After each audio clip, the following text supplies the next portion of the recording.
What do you have to say to those women? How could you do that? Good evening and thanks for joining us. He's accused of holding 3 women captive for 10 years. Now Ariel Castro is himself in custody. The 52-year-old Cleveland man appeared in court today, charged with kidnapping and rape. The judge set bail at $8 million. And more is being revealed about what Castro is accused of doing and about his own state of mind. Eric Sorensen is covering this story again for us tonight. The alleged captor is now captive. Ariel Castro hid in plain sight for years but couldn't hide today, charged with kidnapping and raping 3 young women who prosecutors say he snatched off the streets. To be used in whatever self-gratifying, self-serving way he saw fit. They were bound and restrained and sexually assaulted, basically never free to leave this residence. Freedom only came when Amanda Berry got out and police came rushing in for the other 2, as heard on police dispatch. This might be for real. One officer said the women literally jumped into their arms. We found them. We found them.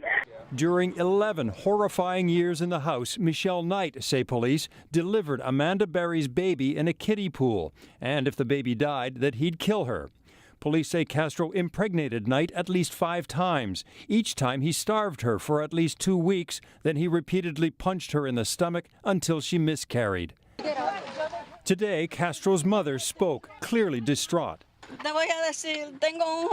What can I say, she says. I have a son who is sick, who has committed something serious, adding, I ask for forgiveness.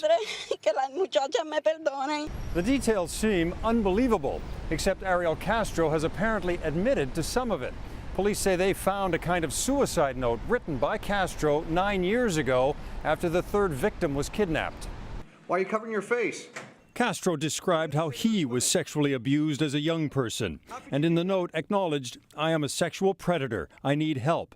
Though he blamed the victims for their predicament, they are here against their will because they made a mistake of getting in a car with a total stranger. Yet he was self-aware enough to question kidnapping Gina, his 3rd victim.